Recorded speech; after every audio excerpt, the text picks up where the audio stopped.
Imagine this. You drop $30, maybe $40,000 on a brand new car, and then it just sits there. The truth is, your car is parked about 95% of the time. Sounds insane, right? Let's talk about why millennials are still buying cars, and why ride-hailing and self-driving vehicles are threatening the very idea of car ownership. For years, everyone said young people were done with cars. With Uber, Lyft, and the promise of autonomous vehicles, it felt like owning a car was old school. But that's not what happened.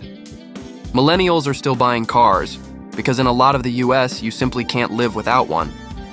Public transportation, it's limited. Ride-hailing, it adds up fast. And let's be honest, there's still that feeling of freedom when you own your own set of wheels. But here's the catch, we barely use them. Transportation advisor Paul Barter studied this and confirmed what urban planners have been saying for years. On average, cars are parked 95% of the time. Think about it. You're paying for insurance, gas, maintenance, registration, and that monthly car payment, all for something that just sits in your driveway most of the day. Let's put numbers on it. In New York City, owning a car can easily cost $700 to $800 a month when you factor in payments, insurance, and parking. Meanwhile, the average Uber or Lyft rider might spend just $150 to $200 a month. Big difference, right? And in cities like San Francisco, Chicago, or Boston, that math looks even more convincing. Barter actually came at this 95% number 3 different ways: by looking at how many trips we take and how long they last, by checking survey data on hours spent driving, and by calculating miles and average speeds. No matter how you run the math, it all points to the same thing. Cars are parked almost all the time. That's exactly why ride-hailing is such a threat. If your car is idle 23 hours a day, why own one at all? With Uber or Lyft, you're only paying for the time you actually need to move.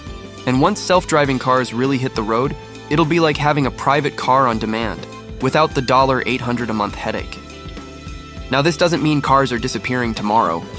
Americans still love their cars, it's part of our culture. Road trips, tailgates, Sunday drives, that stuff isn't going away. But the business model of car ownership, that's what's under pressure. We're already seeing alternatives like car subscriptions, car sharing platforms, and eventually, fleets of autonomous vehicles ready to pick you up anytime. So maybe the real question isn't, do we want cars? It's, do we still need to own them? The next time you walk past your parked car, remember, it's going to sit there for the next 23 hours. In the future, mobility in the US might not be about owning a vehicle at all, but simply tapping a button and getting one whenever you need it. If this made you think, hit that like button, subscribe, and drop a comment below. Would you ever give you